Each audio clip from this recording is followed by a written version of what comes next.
السلام علیکم ورحمۃ اللہ۔ دوستو، کیا آپ کبھی اس دن کے بارے میں سوچے جو دن ہماری زندگی کا آخری دن ہوگا اور موت کا فرشتہ ہماری روح سختی سے نکالیں گا، اس وجہ سے کہ ہم اپنے ملک کی اور اپنی قوم کی مدد نہیں کرے، جیسا کہ اللہ سبحانہ وتعالی کا حکم ہے إِلَّا تَنْفِرُوا يُعَذِّبْكُمْ عَذَابًا أَلِيمًا وَيَسْتَبْدِلْ قَوْمٌ غَيْرُكُمْ وَلَا تَضُرُّهُ شَيْئًا، جس کا مطلب ہے اگر تم اپنے ملک کی مدد کے لیے نہیں نکلے تو اللہ سبحانہ وتعالی تم کو دردناک عذاب دیں گا اور تم کو بدل کے دوسری قوم کو لے کے آئیں گا، تم کو تبدیل کر دیں گا، یعنی کوئی اور قوم کو ریپلیس کر دیں گا اور تم اس کا کچھ نہیں بگاڑ سکتے۔ تو آئیے ہم اپنے ملک کی مدد کریں گے جس طرح رسول اللہ صلی اللہ علیہ وسلم اپنے ملک کی مدد کرے تھے، اور جو لوگ دنیا کے عیش و آرام کے پیچھے بھاگنے میں لگے ہوئے ہیں، ایسے لوگوں کے دل میرے خیال سے اس دن خوف سے کانپیں گے اور ان کی نظریں شرم سے جھکی ہوئی ہوں گی، یعنی قیامت کے دن کیا ہوگا؟ اگر آپ اپنے ملک کی مدد نہیں کریں گے اور خالی دنیا کے پیچھے بھاگتے ہوئے زندگی نکال دیں گے تو آپ کو شرمندہ ہونا پڑے گا اللہ سبحانہ وتعالی کے سامنے۔ اور اگر آپ چاہ رہے ہیں کہ آپ کی روح کو نرمی سے نکالا جائے تو پھر اپنے ملک کی اور اپنی قوم کی مدد کیجیے، میری مدد کیجیے، میرے سے کانٹیکٹ کیجیے۔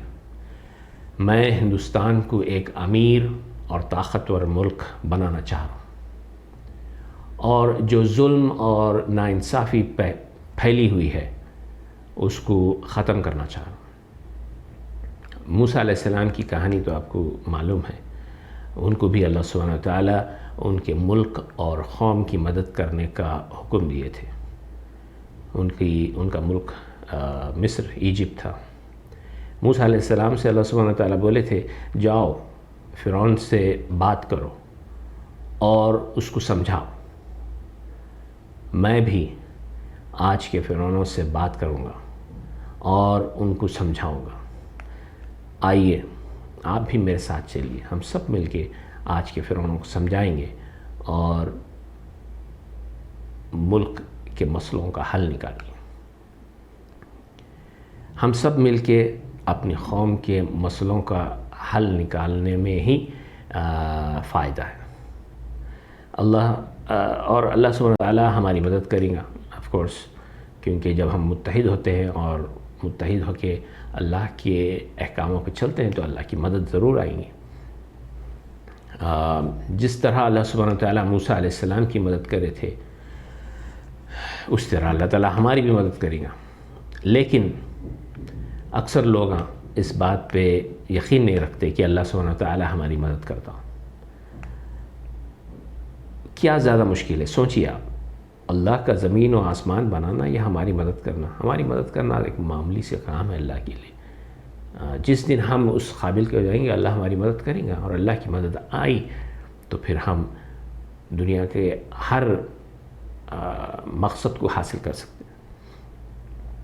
بے شک زمین آسمان بنانا بہت مشکل کا کام ہے، لیکن اللہ تعالیٰ جب اتنی بڑی کائنات بنایا تو اس کے لیے ہماری مدد کرنا کوئی مشکل کا کام نہیں۔ اپنے ملک کو ایک گلوبل پاور بنانے کے لیے اور ایک گریٹ سویلائزیشن شروع کرنے کے لیے سب سے اہم چیز ہے ایک بہترین ٹیم، جس طرح صحابہ کرام کی ٹیم تھی۔ آئیے ہم مل کے ایسی ہی ایک ٹیم بنائیں گے۔ اس ٹیم میں میرے خیال سے سب سے پہلے ابو بکر اور عمر کی ضرورت ہے۔ کیا آپ میں سے کوئی ابو بکر اور عمر کی جگہ لینے کے لیے تیار ہے؟ کیا آپ میں سے کوئی اللہ سبحانہ وتعالی سے اتنی محبت کرتا کہ وہ اپنی ساری زندگی اپنے ملک کے لیے لگا سکتا، قربانیاں دے سکتا، یا آپ کی اللہ سے محبت صرف نمازوں کے لیے ہی محدود ہے؟ میں بڑی بے چینی سے اس زمانے کے آج کے ابو بکر اور عمر سے ملنے کے لیے بےتاب ہوں، بلکہ میری دعا ہے اللہ سبحانہ تعالیٰ سے، یا اللہ میرے کو ابو بکر اور عمر جیسے ساتھی بھیج دے، آمین یا رب العالمین۔ دوستو، آپ کا ملک ہندوستان تباہ ہو رہا، آپ کی آنکھوں کے سامنے آپ دیکھ رہے ہیں کتنے مسئلے ہیں، کتنے پریشانیاں ہیں، کیسا لوگ تڑپ رہے ہیں، اور آپ کی قوم اللہ سے گڑ گڑا کے دعا مانگ رہی کہ یا اللہ ہماری مدد کر، اور اپنے پاس سے ہمارے لیے مددگار بھیج۔ اور اللہ سبحانہ تعالیٰ دیکھنا چاہ رہا کہ ہم میں سے کون اپنے ایمان کے دعوے میں پورا اترتا اور کون منافق ثابت ہوتا۔ یہ اللہ سبحانہ تعالیٰ کا امتحان ہے، اس میں پاس ہونا ضروری ہے دوستو۔ تو آئیے میرا ساتھ دیجیے، ہم سب مل کے ہندوستان کو ایک کامیاب ملک بنائیں گے، ہم سب مل کے ہندوستان کی حکومت کا حصہ بنیں گے اور اپنے ملک اور اپنی قوم کے مسائل حل کریں گے۔ حکومت کا حصہ بننے کا طریقہ میں قرآن کی تحقیق سے حاصل کرا، اور جب ہم ملیں گے اس کی تفصیلات میں آپ کو بتاؤں گا۔ میرے بھائی یاد رکھیے کہ یہ وہ کام ہے کہ جس کی وجہ سے اللہ سبحانہ وتعالی ابو بکر اور عمر سے راضی ہوئے رضی اللہ عنہم اجمعین، اور انشاءاللہ ان کی نقش قدم پہ چل کے ہم بھی اللہ کی رضا حاصل کر سکیں گے۔ السلام علیکم ورحمۃ اللہ وبرکاتہ۔